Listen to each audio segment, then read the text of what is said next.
Good afternoon, traders and investors. Will back here with another one, coming to you with a Tuesday market recap. Hope all of you had a very good day of trading today. And in today's markets, guys, well, we did hit a new all-time high for the S&P 500 over the course of the morning, but then the markets kind of pulled back and were relegated to consolidation mode for the rest of the day. This, of course, is because we have the day of reckoning tomorrow, the first day of interest rate cuts, as a matter of fact. And the million-dollar question is, which way is the market going to break? Are we going to continuously rally towards the new all-time highs as people are bullish about rate cuts?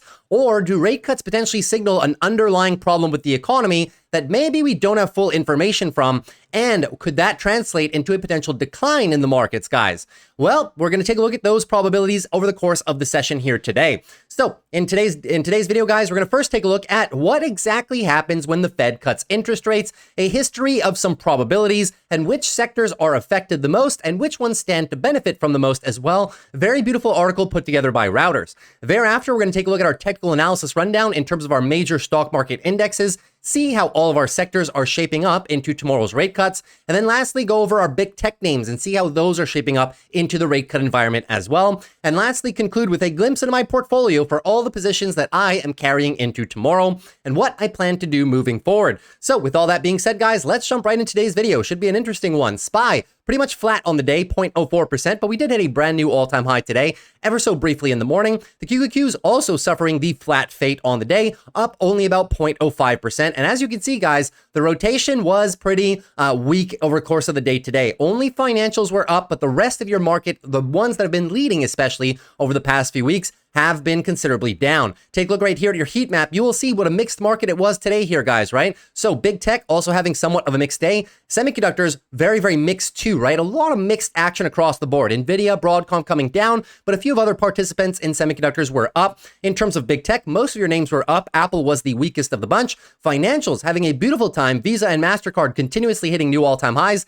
Healthcare was really a drag on the markets today. Consumer defensives as well, guys. Even though they've been powering forward over the past couple of weeks, they've really been starting to pull back hard over the last 2 days. Energy had a good day, and even your more defensive areas, guys, the ones most in tune to respond to interest rates, even they were struggling a little bit today, talking about industrials, real estate, and utilities all to the downside. So take a look at the one-day relative performance right here, guys, and you will see what a very mixed market it was. Energy, consumer cyclicals, industrials, communication services, and financials to the upside, and then very, very mixed action to the bottom, right? Utilities, technology, real estate, consumer defensives, and healthcare, all four of which have been some of, well, except for technology, the three lower ones, though, real estate, consumer defensives, and healthcare, have been your outperformers over the past couple of weeks, now taking an opportunity to have a little bit of a pullback. So before we get into more technical analysis, guys, and go over the numbers here, let us dive into this article by Routers, a cut and then what? So we're going to go over exactly what potentially can happen after these rate cuts, guys, but please keep in mind, right? All of these are probabilities and statistics. They are not hard rules. So even though things may have worked a certain way in the past, it doesn't necessarily mean that we're going to get the same outcome this time around. Every single time that the Fed goes into a rate cutting cycle, there's always different factors at play, whether it's inflation, economic slowdown, a global pandemic, right? Every single one of them is a little bit different, which is why it's so hard to gauge or to paint a picture with a broad stroke as to what exactly happens after rate cuts. The consensus is that normally markets go down after rate cuts, but keep in mind, guys, those occasions only usually happen when we are in a severe recession leading into rate cuts, and the rate cuts are used to kind of counteract that recession, which begs the question, are we in a recession right now? Well, the data is not really so clear, is it? We know the jobs market is weakening, unemployment is slightly on the rise, and we know that consumers are kind of pinched in terms of discretionary spending right now. But we have good GDP numbers, still have relatively solid jobs data as well coming out. So even though we're slowing down, guys, it's very unclear whether or not we are currently in a recession. You can use things like the SOM rule, which says that if unemployment rises 0.5% from the lows, then you could possibly be in a recession. But Claudia Sam was on Bloomberg, the actual person who developed that rule. She was on Bloomberg about 3 weeks ago and even said this time around, it is not so clear cut. So take it from the actual person who made that rule. So let's dive into the article, guys. Should be fairly interesting. So here we go. Markets are pricing in roughly 250 basis points of easing by the end of 2025. I will remind you guys, tomorrow, not only are we getting the not only are we getting the interest rate cuts, but we're also getting the summary of economic projections. Where does the Federal Reserve, all of its members, where do they see the interest rates being in 1 year's worth of time, 2 years worth of time, and 3 years worth of time? So even though the expectation for tomorrow, guys, is the fact that we're going to get a 50 basis point cut. Let me just refresh the page, right? These are the probabilities for the rate cut, 64% for a 50 basis point cut. So I do think this is exactly what Jerome Powell is going to deliver to us. Usually he is always making decisions in line with what the market expects in terms of probabilities. So I wouldn't be surprised about a 50 basis point cut. However, I think that most of the reaction from the markets tomorrow will be predicated on exactly what we're going to see for the further rate projections, right? If they start front loading the curve, meaning if they start decreasing these short-term interest rate views, right? If they really start bringing them down, it means that they want to embark on a fast rate cutting cycle. And that could signal a little bit of panic towards the market that the Fed is kind of behind the curve. However, the flip side is also true. If they were to increase these numbers and stay higher for longer, then the market might panic as well, saying that, well, if you don't do it fast enough, we are probably going to go into a recession. So which one is it, guys, right? It's a great big balancing act right now, which is why the conclusion is really not so clear. And I've said multiple times on the channel in the last few weeks, guys, I'm not trying to predict the outcome of the market movements tomorrow. Our job as traders and investors is to move around what happens thereafter and continuously focus on buying high quality companies at very attractive prices. That's it. That's all. It sounds simple, right? But when we have all of this data coming in, I know we can be a little bit impatient. So we need to remain patient and cautious in light of the heightened volatility tomorrow. As well, before we continue into the article, guys, I just want to raise the expected move for tomorrow. The expected move for the S&P 500 tomorrow is about 1% up or down. So it should be a very volatile day to say the least. And if we pull up the expected move for the QQQs, you guys will see it's even larger, about 1.2% in either direction. So it should be a fairly interesting and volatile day to say the least. Let's continue, right? So here is your graph for cutting time. This is what everybody references. Whenever the Federal Reserve starts cutting interest rates, this is the black line right here, you get a recession depicted by the orange bars in these current scenarios. As you can see, these usually always do hold true, but keep in mind as well, guys, a lot of these instances, the economy was already in a deep recession before the Federal Reserve had to start cutting rates. So this time is a little bit different because it's in a gray zone. You can argue that we are potentially already in a recession. Yes, but is it a deep form recession? No, we do not have that type of data just yet. Could it get worse? Possibly, but as of now, guys, the data is really gray. So let's move on, right? Now, the S&P 500 has slumped an average of 4% in the 6 months following the first reduction of rate cutting cycle if the economy was in a recession. Data from back to the 1970s show. That compares to a 14% gain for the S&P 500 when the Fed cut in a non-recessionary period. So once again, the tale of two extremes. Are we in a recession or are we not in a recession, guys, right now? If we're not in a recession and these cuts are viewed as accommodative by the markets, then we may just have a rally. However, if we are potentially in a recession and we get very hawkish language from the Fed tomorrow, language that depicts them to be somewhat worried, well, then that may translate to some decline. So let's continue on further, shall we? If the economy is falling into recession, the rate cuts aren't enough of a support to offset the move down in corporate profits and the high degree of uncertainty and lack of confidence. This is true, guys, with Q3 earnings just around the corner starting in October. A lot of analysts are saying that they may not be too good. We know over the past 2 quarterly earnings reports that companies have been kind of very timid about their guidance and have raised concerns about the macroeconomic environment and the health of the consumer. So we're not really expecting the best earnings coming out in Q3, and that could add some downwards pressure. Even if these rate cuts are initially well received, when we come into earnings season, that may all start to come undone quickly if corporate profits start to dwindle. Let's move further. Treasuries have performed better during recessions as investors seek the safety of U.S. government bonds. Now, this stands true every single time, guys. Usually when the Federal Reserve starts cutting interest rates, you do have a positive reaction in the bond market, at least for the first couple of months. So let's take a look across different assets, guys. We're going to start off with stocks, right? So here you go. The recession factor, change in the S&P 500 after 1 month after the initial cut, 3 months, 6 months, and 12 months. Normalization, aka when you get accommodative rate cuts, when the economy is still doing okay, maybe it's slowing down a little bit, but the Federal Reserve is just trying to, take some pressure off the economy by decreasing interest rates. Well, here you go right here, right? As you can see, the 3 times that it's happened in the past, only once has it translated to a less than 5% decline in the S&P after 1 month, and that was in July 2019. All the other times, the S&P was roughly flat. 3 months after, everybody is green, right? Between 0 and 5%. 6 months after, we are very green, and 12 months after, we are very green as well. That is for an accommodative cut stance. Now, panic, right? A few of the instances in the past, such as October 1987, September 1998, and of course the pandemic, when the Fed is forced because there's an overall panic in the economy because of some external factors that is outside of anybody's control, right? Well, as you can see, 1 month after the initial cut, it is very mixed. The worst, of course, is March 2020. After 3 months, it is also fairly mixed. But 6 to 12 months later, you can see that the markets are always usually very, very much higher,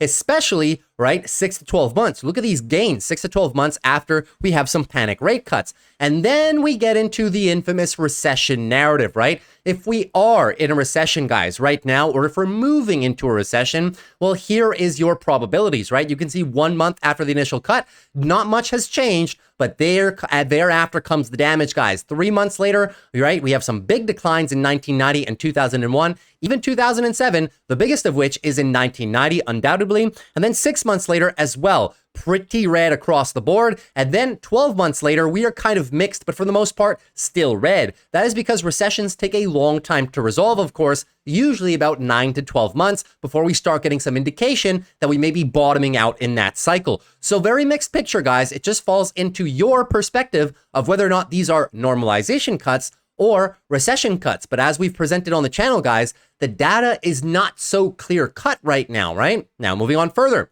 Before and after, stocks have typically dipped going into a rate cut and risen in the months that followed. That has not happened this time around. We haven't really had many sustained dips to speak of, right? Now that we're back at the all-time highs, you can kind of argue that yes, we had a number of dips leading into the rate cuts, but as of now, those dips have all but been erased. So I wouldn't say that this stands true for this time around, but normally before a rate cut, in any scenario, we usually get a little bit of dip in the markets. That has not happened this time around. And take a look after the Federal Reserve rate cuts, which sectors here tend to perform the best? Well, take a look right here. The S&P 500 is right in the middle. Average gain 12 months after the rate cut here of 6.6%. Which ones perform the best though? Consumer staples, aka consumer defensive names, 12 months after, they are the most in the green. Healthcare as well, and this is what we've been saying, right? Healthcare, consumer staples, and then you also have consumer discretionary, oddly enough. They have been beaten to absolute heck over the last 3-4 months, guys, but it stands to argue that when those stocks absolutely tumble off a cliff like they have been, and they reach their bottom before the rest of the market, investors are very quick to plow money back into the most beaten down sector. So that could be a reason for their outperformance there. But you can see as a whole, guys, most of all your sectors do perform quite well, except for real estate, which is kind of very odd to say the least. We've had a very good rally in real estate, but maybe it's just because the real estate market is slower to adapt to a recessionary environment. So that being said, let's take a look at treasuries right now. Very interesting piece of the article too. Dip and rise. So here's your yields for benchmark treasuries have generally been higher a year after the first cut. Yields move inversely to bond prices rather. So here we go, right? So 1 week after the first rate cut, not enough data, right? It's really mixed across the board for all of the events in which we've had rate cuts. And then 1 month later, guys, you can see that once again, it is fairly mixed. If we were to use July 1995, 1998, 2001, kind of mixed right here, right? The US Treasury yield goes up, which means that bond prices would go slightly down. Odd, very odd, because thereafter, 3 months later, it kind of reverses. But here we go, 2019, 2020, and 2007 as well. 1 month after, guys, your treasury yields, as a matter of fact, were coming significantly down, which means that bond prices were rising. And most of these events right here, September, not July 2019, but definitely this one, September and March of 2020, so 2007 and 2020, this is completely normal, guys, because they did an extremely fast rate cutting cycle, trying to bring down rates as close as possible to zero as quickly as possible. So yields obviously plummeting and bond prices completely rallying. But here is where I want to bring your attention to. 12 months after, in normal environments, you can see the trend is more bullish than bearish. Somehow these yields creep up 12 months after we start the rate decline process. You know, they start going down at first through the rate cuts, and then when they normalize, they tend to have an increase.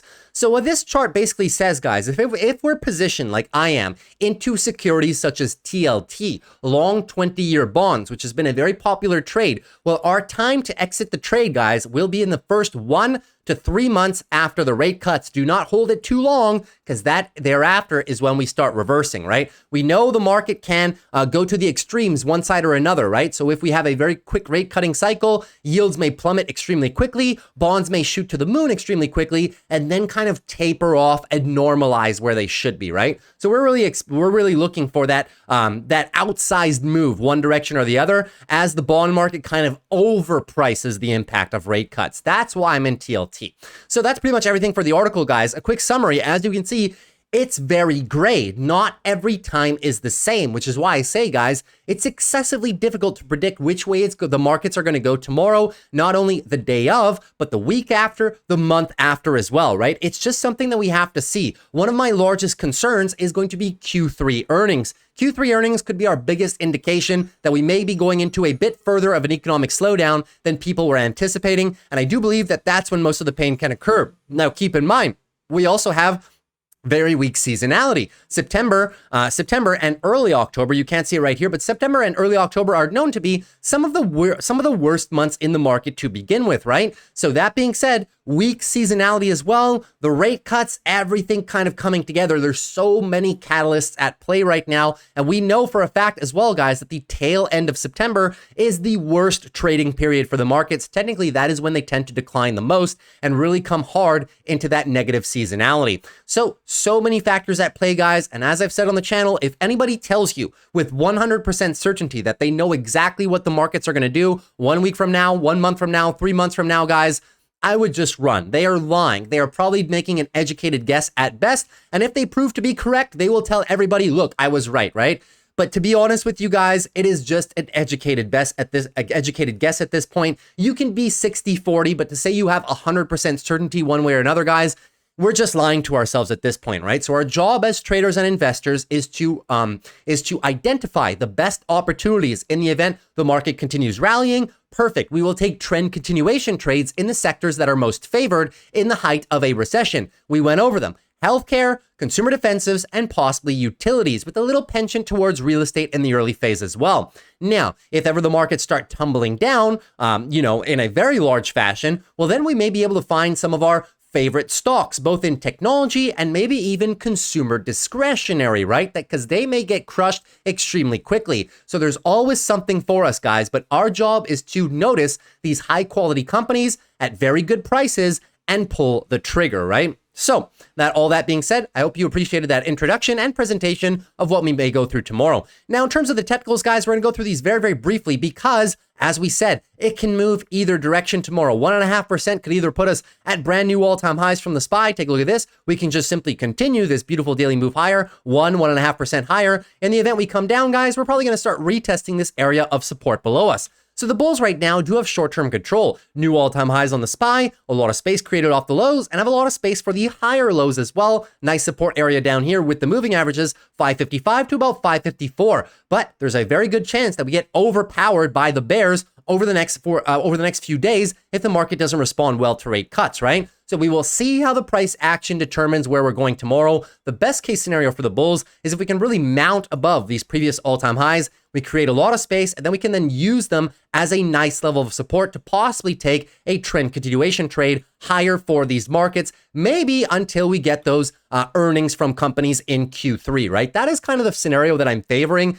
I think the markets will respond well to rate cuts unless Jerome Powell really surprises us with some negative news tomorrow. But I think we may do well, maybe over the next few days, maybe into the next week. But I think people are going to start to get timid at the end of September and early October when we get closer to those Q3 earnings and possibly more negative macroeconomic data as well. So extremely hard to predict, guys. We're in the business of reacting to the markets, not predicting. So we will see how the price action happens tomorrow. QQQ, same concept as well, right? QQQ having a very nice rally. They were in a daily downtrend. Now we're trying to get it back, trying to set up for the daily higher low for the possible daily trend change. Keep a close eye on how we react to this level tomorrow, guys. The moving averages are right here. 466, 467 on the Qs, all the way down to roughly 455 is our last area of support, trying to go for that infamous daily trend change and trying to go for our weekly trend continuation trade, right? But if ever the markets do not agree with the direction of rate cuts tomorrow, expect some possible tightening up of this range, or worst case scenario, a weekly downtrend. We will see once again how the markets react to it. I know, guys, I'm not providing much insight at all, but I'll provide you a lot more when we get the results of everything tomorrow after the close and we get some more price action levels and a lot better of an idea where we're possibly going, right? Before the fact, it's very, very tough to take a position. Moving into XLF financials, up about 0.53%. Now, financials are performing well, right? Daily downtrend, nice engulfing move by the bulls. We do have enough space, guys, anything above 43.40, looking for a daily higher low for possible continuation of the daily uptrend. Financials usually respond well initially to the rate cuts, so we will see if that is still the case. Beautiful weekly uptrend in motion too. So we will be targeting the all-time highs. And in the event we pull back, well, we do have enough space, guys, even on the weekly, right? Anything above 43.52, just maybe looking to set a somewhat of a tightening range above our prior highs right there. So we'll take this one day at a time on financials, but financials definitely looking very, very good leading into tomorrow, guys. Healthcare also not looking too bad. Even though they were down about 1% today, healthcare with a very nice shift to a daily uptrend. Now we're looking for a daily higher low. At this point, anything above 152.70, looking for the daily higher low for possible daily trend continuation. And I'll remind you, usually healthcare is one of your best sectors, right? Healthcare on top, 6 to 12 months after, they usually stand to make the most gains, but even them are sometimes not spared in the first month of trading. It's going to be, as a matter of fact, volatile for everybody except really for consumer staples and utilities, which somehow have a green average across all of the prior scenarios. So healthcare, consumer defensives, and utilities, once again, will be my go-to top 3 sectors to be trading over this period of uncertainty. In terms of the weekly, guys, still a very nice control of the weekly time frame on healthcare. Weekly higher lows are set, and now we're possibly just looking for that weekly trend expansion. Keep an eye, though, if we break these lows, 152.79, setting up for the weekly downtrend and maybe into a little bit of monthly consolidation, right? That is maybe what may happen to get that little bit of a red here on healthcare after the 1 month time frame. Maybe some slight consolidation if all the markets fall off, but we just be looking for a monthly higher low for further continuation. And I will be waiting here to bid on my favorite healthcare companies. Moving into SMH right now, SMH also not looking too poorly leading into rate cuts. Trying, guys, trying for the daily uptrend break, but we're just not getting it, right? Tough to get through this area of resistance. We're battling the moving averages. We're battling the last area of horizontal area right here, which is about 238. And of course, the goal is to get us all the way up to this next area of resistance, 250 up to about 257 for the daily uptrend shift, and possibly looking to even challenge into a weekly uptrend recapture.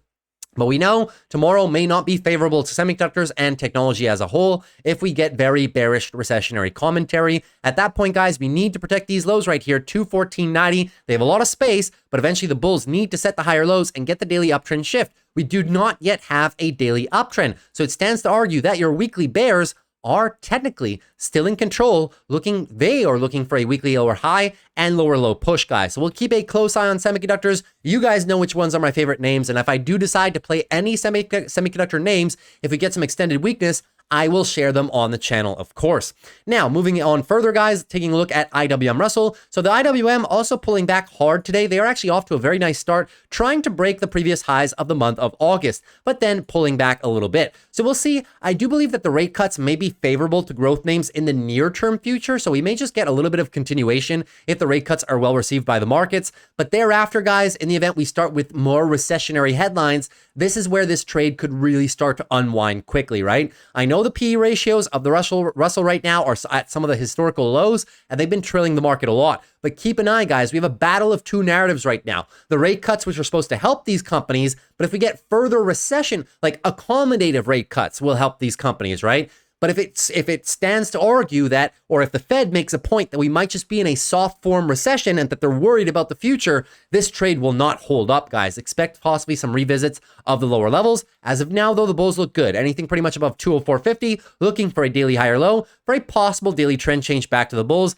and possible further weekly trend expansion. But as of right now, guys, if the markets are negative, we may just delve into somewhat of a tightening range, coming back to retest this 210 to 208. And now lastly, the Dow Jones. So the Dow Jones not looking too bad at all today. Really flat, guys. The Dow Jones is one of your more defensive indexes out there. And as a whole, they do not look too bad. Nice daily uptrend formation. Anything at this point above, let's call it 40,000, right? Anything above 40,000, looking for a daily high or low for possible trend continuation at this point. I like the fact that we've broken above the all-time highs because it does create a decent amount of space. I'll just put a line right here, which is where we got most of the touches, right? Most of the touches were in this area right there. Another one right here. So if we do pull back, target this 12 EMA, first line of defense. And at that point, the bulls are just looking to continue this beautiful weekly uptrend higher. So we'll see how rate cuts affect this one, but the bulls are definitely in control of every time frame right now. Full monthly control, full weekly control, and also full daily control too. So it's going to take a lot for the bears to start reversing all of those patterns, right? In terms of the VIX, got to take a look at the VIX. Well, the VIX is kind of trying to find a little bit of a bottom here. I wouldn't be surprised if the VIX has a good day tomorrow, just because it's going to be a volatile event, right? So we may be able to see a little bit of a spike in the VIX, but I don't believe we're going to get all the way back here, right? That's really going to come if we start getting some bigger recessionary headlines, maybe in the form of company Q3 earnings or really bad macroeconomic data. So at this point, guys, I'm not expecting too much from the VIX, but it is on the watch list. Once again, I'm not looking to play any increases in the VIX. I liked playing the other side. Whenever you get outsized moves to the top, cracking 35 to 40, that's when I usually like to go short for the VIX, because timing the rally of the VIX is very, very, very hard, right? And can fade quite quickly after initial rally. But one thing's for sure, when we do, if we do get it to 35.40, every single time historically, guys, every single time, it always comes down, right? So I'd rather go with a trade that has 100% certainty of success than trying my luck at trying to time the VIX rally down here. That's just how I play it myself, looking into bonds right now, because these are important too. So TLT is holding up fairly well. And I do expect, guys, in the event that they start front loading the curve, meaning that they're starting to price in more and more interest rates more quickly than currently is the anticipation, TLT should respond well to the upside. Now, on the flip side of this coin, guys, if they maintain a higher for longer status and these rates get pushed higher, meaning that, they're going through a slower rate cut cycle than anticipated, TLT is not going to perform well in the short term at all. I do expect that to be a nice weekly pullback in the event that that happens, possibly coming all the way back down to about $98, $97. I would not be surprised. So I am in this one for a little bit of a hedge, guys, but I would be lying in saying if I knew exactly the way that this one was going to continue in the short term. One thing is for sure, as we went over with the data, guys, we know that in terms of yields, usually yields do come down about 1 month and 3 months after we start getting the first rate cut. So I do believe this one is a good play into November and December, in other words. In terms of the short-term price action, guys, really anybody's guess? Well, not really anybody's guess. It all depends on the SEP, right? The projections for the next few years. Now, moving into some of our other assets, gold, because I'm going to cover every single asset. Gold should be a very good one, guys, coming up in the near-term future, especially if there's some short-term fears about a resurgence in inflation off the back of those interest rate cuts, because that's a lot of what people are saying too, right? So gold is looking extremely good. I'm personally waiting for somewhat of a daily pullback. If we can get back to the 12 EMA around 25.40, all the way down here, 25.30, that would be a beautiful breakout, retest, and possibly run. I would like to take this retest trade on gold right there. Tremendously beautiful weekly uptrend and tremendously gorgeous monthly uptrend too. Just keep an eye. We're significantly overbought on the monthly, but gold can maintain that status for quite some time, right? Especially on the monthly time frame. So I like this one, and that's the type of style that I'm going to be adopting for any trades on gold. Now let's move into Bitcoin here, guys, because Bitcoin is going to be very, very interesting tomorrow, right? This one should technically respond well to interest rate cuts over the course of the day tomorrow. The rest of crypto we won't be going over, guys, but just know that whatever Bitcoin does, the rest of crypto will follow, right? It's not as if Bitcoin goes down 4% tomorrow, Ethereum's going to be up 20%, right? There's absolutely no chance. It'll follow the big one, which is Bitcoin in this situation right now. So Bitcoin, even though we do have a beautiful daily uptrend looking for some continuation, tried to get that today and slightly failed. But if we get some very nice, if we get a relatively dovish Jerome Powell, right, and the rate cuts are well received by the market, I do expect somewhat of a risk-on rally for risk-on assets such as the Russell and Bitcoin. So it could be a very interesting continuation trade. I may even throw a cheeky little lottery trade position in tomorrow using BITX, the 2x leverage version of Bitcoin. I'll be keeping it small, but I do want to make a play on this one as a speculative bet for potential upside continuation rally on Bitcoin, possibly targeting somewhat of the $65,000 level, right? This is where I'm going to be targeting for some possible take profits into the next few days of trade. Not looking too bad, guys. The weekly bulls are trying for it, but once again, everything is dependent on tomorrow's data, but I will probably be playing this one as a speculative bet to the upside, but very, very, very small, guys. I'm not going full YOLO on this one, right? I don't think it's the time just yet. Now let's move into our big tech names, shall we? So moving into big tech, Apple not looking too bad either, 0.22%, still trying to protect this area of support. So daily downtrend is clear as day, trying to establish a bottom right here. We're going to be watching for the daily momentum higher, probably just looking for maybe a lower high, guys. The bulls have a lot of work to do to get the daily uptrend back, right? So at this point, if they only set a lower high and the markets fall apart, expect daily downtrend rollover by Apple. And at that point, expect further weekly consolidation and maybe even just the progression of this weekly downtrend back into perhaps the 205 down to about 195. We know that the new iPhone sales, the iPhone 16 sales, have not been fantastic by Apple. There's been a lot of criticism around that. And we also know that they're trading at a very, very high valuation right now, guys. And in the event we start getting more recessionary narratives and weak Q3 earnings, the companies with tremendously high valuations usually are some of the first to fall. Now, I'm not expecting an absolute disaster on Apple, but a welcome decrease down here to about 200 to 195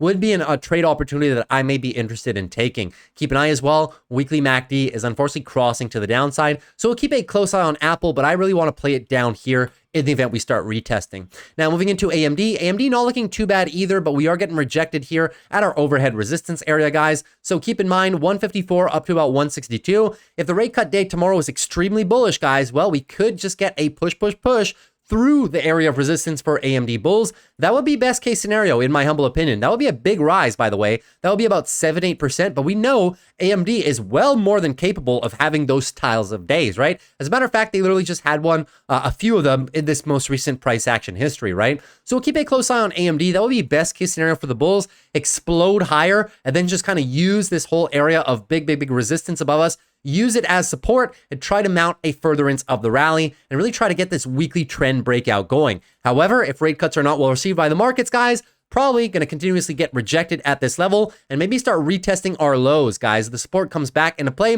142 down to about 137 will be the area that I will be targeting for AMD. If we come down into this location, guys, I'll probably be using the volatility maybe to write some short puts, probably maybe for this Friday or next Friday in the low 130s. I really like the low 130s for AMD. Tremendous valuation, and I like this one because not only of the valuation, guys, but also because their data center ramp starts literally as soon as the next few quarters. So we should be getting, even though the economy may be struggling right now, this is literally AMD's expansionary phase. It's coming very quickly. So I do want to position myself for that expansion. Take a look at this EPS gain over the next 2 quarters, right? It's starting in 2025, 26, 27. Look at this massive ramp. Same thing for the quarterly revenues, right? Look at this expansion right here, guys. They're starting their competition against NVIDIA, and I'm all here for it, especially with this very cheap valuation. Moving into Amazon right now. So Amazon as well, up about 1.08%. Amazon doing very well. Nothing bad to say, right? Getting a bit rejected here at the 190. So we'll have a look right here, guys. Daily uptrend is in motion. Higher lows are set, 183.71. But keep in mind, if we do lose these tomorrow, guys, well, loss of the daily uptrend, and we look to our level of support below us. All of the moving averages are right here. You can see them. And horizontal support, these guys right here, resistance, right? I'll be looking for maybe 182 down to about 180 for some initial resistance. And if ever we break through that, guys, just understand what Amazon's trying to do. Probably trying to reset into a weekly higher low for possible further trend continuation. If anything, we have a huge level of support below us here, guys. 173 to 160. It's your prior all-time highs from 2020 and 2021. I'm not too nervous for Amazon, but one thing's for sure, if they grace us with another dip into this location, I will be buying Amazon again. So now moving into Google. Google also up about 0.81%. Very nice performance by Google. Finally, we have an engulfing move on Google. Take a look at this. Last leg of selling, completely engulfed by the bulls at this point. So we have created enough space for step number 1. Step number 1 is creating a new daily uptrend. We know that we've been stuck in this downwards momentum, and Google is still right now down off the all-time highs about 17%, still a good buying opportunity. So we'll take an eye on the price action over the next few days. In the event we move a little bit lower, looking to set at a higher low, anything above 148, need the daily higher low for possible daily uptrend shift. And only then, when we can confirm the daily uptrend, only then can we watch the size of the retracement on the weekly and hope and aspire to get a bounce as close as possible to these guys right here, 170.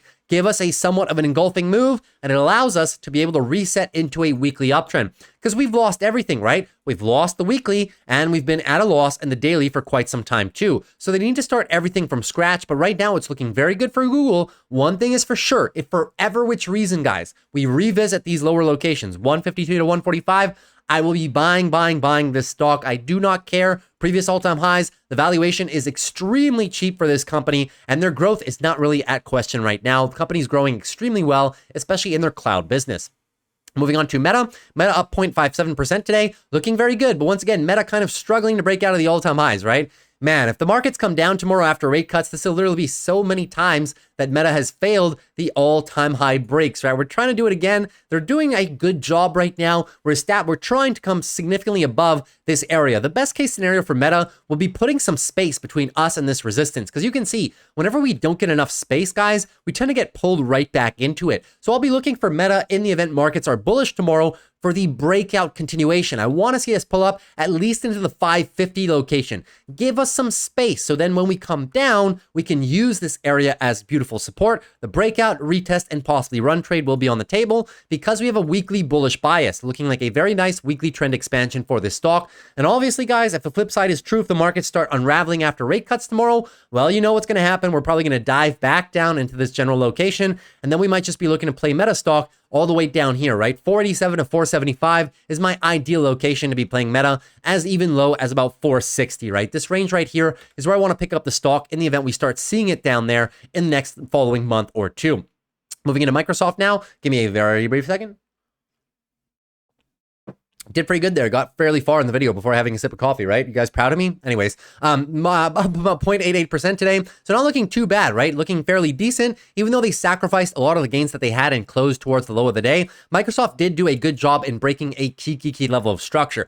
The reason that I'm not going to turn this box green right away, guys, is because of rate cuts tomorrow, right? Rate cuts could be very, very violent, and we could just initiate a pullback and give all of this back over the next few days of trading. But one thing's for sure, beautiful engulfing move above the moving averages and cracking above this area. The best case scenario for Microsoft is if the markets receive the rate cuts in a good fashion, maybe we just look to set up for the daily higher lows, use this area as, which was previous resistance, of course, use it now as support, use the moving averages as support, and reset into a beautiful daily uptrend and continue this weekly uptrend break by the bulls. Microsoft is looking extremely good. And one thing's for sure, guys, in the event we unravel over the next few weeks, you guys know the drill. If Microsoft comes down here again, I will swing trade it again every single time it's pulled down here this year. I have always bought this stock and has always been a very good proposition. So that's how I'm looking to play Microsoft in the near term and maybe even medium term future. Moving into Netflix right now. Netflix also trying for the all-time highs, coming up a little bit short, but definitely this price action is beautiful, right? Beautiful daily uptrend, nothing bad to say. Beautiful formation of a weekly uptrend breakout, which is also very nice. We're challenging the previous all-time highs at the current time. We're actually somewhat above or in line with our previous all-time highs, but I wouldn't say the break is so clean cut right now. So one thing's for sure, if the markets are bullish tomorrow, expect a break of Netflix towards new all-time highs. 720 psychological next target, and then most likely 750. Now, in the event we start pulling back and unwind all of this beautiful price action, well, keep in mind, guys, the big area of support is somewhat below us, right? I wouldn't say we're too far above it that we can use it in a more solid fashion, right? But in the event the markets really consolidate hard over the next few weeks of trading, you guys know me, 655 down to about 630 is the area that I really want to play Netflix, because we just be looking for, once again, a new monthly higher low before further trend continuation. This one should perform fairly good in a recession, guys, right? You know, I'm pretty sure that some people may cancel their Netflix subscriptions in the recession. Some people may, as opposed to canceling the $15 regular one, maybe they might move down to the advertising tier, which is only $5. And I'm pretty sure, recession or not, guys, I'm pretty sure most people are not going to cancel their Netflix subscription for $5 a month, right? You know, what are the alternatives? Pirating through streams and stuff like that. People want it easy, right? Not everybody knows how to do that, so they may lose a little bit of customers. But I do think that this one is kind of more recession proof than a lot of other consumer-facing stocks out there. Moving into NVIDIA right now, so NVIDIA down about 1.02%, getting again rejected at this resistance level, 119 to 115. It doesn't look that big, does it? But it's been quite a bit of a challenge for the bulls right here. So in the event tomorrow is bad for the markets, you guys know the drill. Looking for the daily higher low. Anything above 101, looking for a daily higher low for a possible second attempt at this resistance zone. If the markets are bullish, perfect. We have our daily higher low set right now. Looking for the new daily uptrend. We're going to look to challenge these 130 locations and possibly look to challenge the possibility of a new weekly uptrend formation. But if the markets are poor, guys, I do expect Netflix, or NVIDIA rather, to kind of dive into somewhat of a range of accumulation, similar to what we had over the course of last fall. That's if really markets unravel as a whole. I'm not expecting NVIDIA to go tremendously down, right? But we could see some extended form consolidation similar to what we had last fall. Now moving into Tesla. Tesla also not looking too bad today, up about 0.48%. But you can see every single stock that tried to break above higher all got rejected today and ended a little bit lower. So Tesla, we are still looking for the daily uptrend break, still not getting it. That would be a break and close above this 235 level, which I can't seem to draw a straight line for my life at. There it is. So if we do get a break of that, expect us to maybe fill this gap all the way up here, 246, and then the 250 psychological. That will be a nice daily uptrend continuation for the bulls and could also just be some weekly trend continuation too. So the bulls do have the short-term time frames right now. Got to call it as I see it. They're doing a great job, right? In the event we unravel tomorrow, pay special attention to this location right here, guys.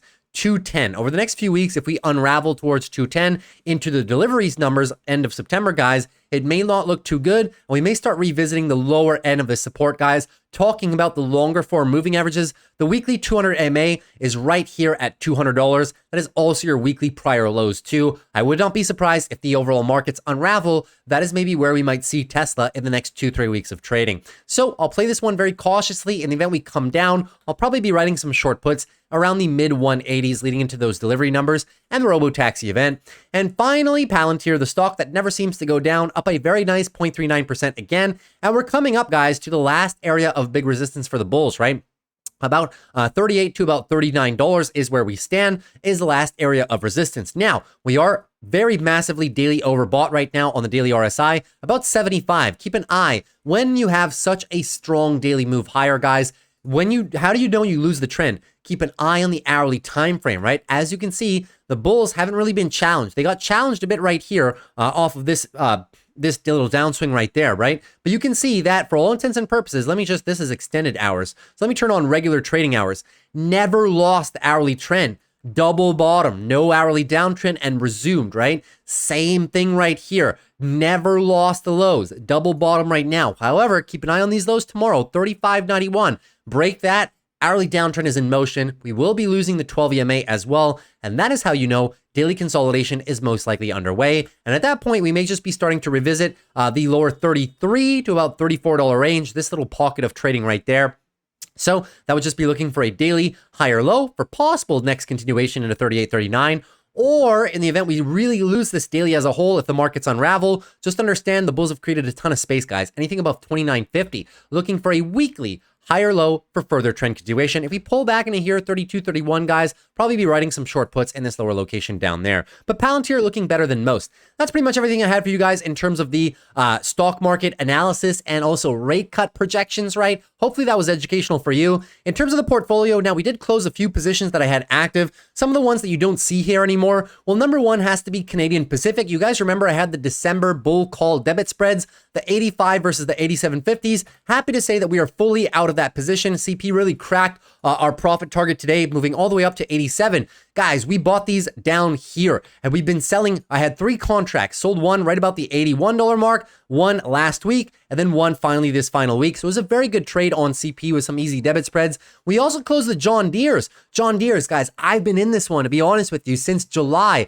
I put it for December because I know how challenging this range has been, right? But now challenging the $400 level this morning, I bought into the debit spreads. You don't see them here. And it's a bit tough to show you guys the transaction history as a whole. Maybe I can kind of compile them in a separate template or whatnot, but it's very hard because Interactive Brokers doesn't put it as a spread. But you guys must remember, you'll see it in yesterday's video, as a matter of fact. I had a $4 debit spread and we got out of that one for about $4.80 today. Not the best for the amount of time I was in the trade, but just looking to cut some positions loose before tomorrow. So those are 2 debit spreads that we did close. Another big position that we closed, guys, we got a big win yesterday with our Discord members here. So you might remember this one. I showed you guys yesterday after the close. We were in the Berkshire call debit spreads, right? 460 versus 470 for about $4 each. And the trade was so simple, so beautiful on such a solid name. We were just looking for some reaction, right? Curling of the 4-hour MACD, some reaction from support down here. We entered the trade here, looking for a pop into our target, which was overhead resistance at 460. And happy to say that we closed this one literally at the top of the day. Candle right here, you can see down below.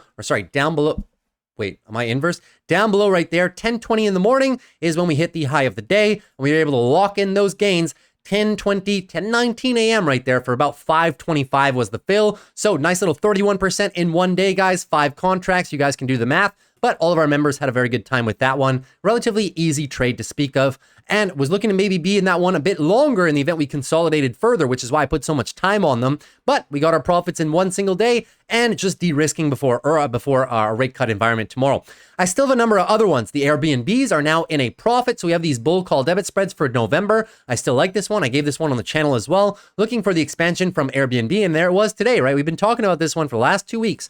Finally getting some trend continuation. We'll see what happens with rate cuts tomorrow. And also UPS has been getting some good follow through today as well. Trying to break out of this tightening range. Those charts look almost the same, right? UPS. I think this one is going to be one of the benefactors of the initial rate cuts just because it pays such a high dividend yield. Usually when interest rates start coming down, you can get less for your money in terms of savings accounts and from bonds as well. So that's when people rotate into utilities and stocks with high dividends. Good companies, of course, right? Not garbage companies that are value traps. This one is a dividend growth company, so I like this one too. Should do fairly well. You can see I have a couple UPS orders all the way down here. Nothing else has changed, guys. I did not add any short put trades. No wheel trades for right now. I'm waiting till tomorrow so you can see the markup of the portfolio is exactly the same as I showed you guys yesterday. I'm maintaining the rest of all of these positions. Most of them are covered, right? You can see all the long assigned positions that we have are all covered with covered calls. That's for a reason. We're not looking to take excess risk into tomorrow at all, right? And the Intel play that I had yesterday that I told you guys about, the lottery trade, that's doing fairly well with Intel's rise. Still in the Intuit trade, that one should do fairly well. Looking for an exit around 660 on those, but we're up on those trades too. The Micron lottery trades, the NVIDIA bull call debit spread that we took for the earnings. This is still an earnings trade. I'm looking to get some money back on this one. We've lost almost all the capital. It was a lottery trade, but in the event the markets really rally the next 10 days with rate cuts, we may be even able to get out of this one either break even or at a tiny loss, but as of now, it's not looking too good. The rest of everything, guys, is relatively the same. Still the OXY positions. And here are the hedges, guys. So since we're running so much long exposure in the portfolio, right? There's over 60, 70K of long exposure. We need to have a little bit of hedges leading into tomorrow. So the only hedges that I have, you may think they're a little bit light, but I like them because they have leverage built into them, right? We have the SQQQ $8 calls for December. Those are currently underwater because we took them and the market's been just up for the last 4 or 5 days, but that's okay. These are a hedge for rate cuts. Now we're at a loss on these, but you can see we have the TLT 94. So we've been in these for a couple of weeks and we're up nicely about $500 on those. So we're down 300 on the SQQQs, up 500 on the TLTs, and we're down $200 on these Tesla bear put debit spreads. This is for a downside play on Tesla, guys. In the event the market really unravels over the course of the next few days, I think Tesla's going to be one that gets hit. We're not going to get hit quite hard, but Tesla is known to sometimes have these minus 5, 6, 7, 8% days. So I'm looking maybe for a few of those, to come in line, something like this, right? Something like these candles right here. So it's just a hedge, guys. Nothing against Tesla. It's just that it moves more than some of your other tech stocks when we get bad news in the markets, right? So these are the 3 hedges. As you can see, the TLT profits are offsetting the losses of the other 2 positions. So we will see how they go into tomorrow's session. So that is the entire markup of the portfolio, guys. Hopefully all of today's video was educational for you, and hopefully it allows you to prepare for the interest rates a little bit better. How I'm playing it, guys, that is the portfolio leading into tomorrow. I'm not adding anything except for maybe a Bitcoin speculative long that I'll be using BITX with. But other than that, I'm being very conservative, guys. I'm sitting on my hands. I have huge amounts of buying power in the trading account, and I'm going to react to the data thereafter. And that is when we're going to fire off a number of different positions, depending on the data we get. So I'm sitting on my hands, being conservative, being cautious, rather be safe than sorry right now. But as you can see, I am more net positioned long in the short term than I am short, right? So I'm kind of like kind of like 50-50 right now in terms of the outcome of tomorrow. I really don't know, guys. It's a coin toss, right? I don't want to lead you guys in one direction or the other. So please, if anything, yes, you can speculate tomorrow if you feel that the market's going to move one way or next, but be careful with your position sizing, guys. Please, please, please be careful. We know how big of a day it is tomorrow, and we know the markets can have one initial reaction. You know, it could go up really, really hard when Jerome Powell is talking and then tank the next 3 days. Kind of like we got all the way back here, right? When we got the admission that Jerome Powell was ready to decrease rates. Wednesday was a good day, but then look what happened Thursday and Friday when we got bad economic data, right? So it can go either way, guys. My one piece of advice is just be careful. Whichever way you decide to play it, please, please, please be careful. Do not risk more money than you are willing to lose on a speculative bet, right? So hopefully you guys appreciated today's video. If you did, consider dropping a like. Would appreciate it for the growth of the channel. Also consider subscribing if you're new. We do these videos every Monday through Friday after the close. And as always, guys, if you have any questions, especially leading into tomorrow, feel free to leave them down below in the comments. I will answer every single one of your questions before the rate cut event tomorrow. So if you want to leave me a question or a comment, if you have second thoughts about something, or if you want a second opinion, feel free, guys. I'm here for you. That's what I love doing, helping everybody, right? So take care, guys. Be careful tomorrow. I'll see you after the close. Love you guys. Take care and peace.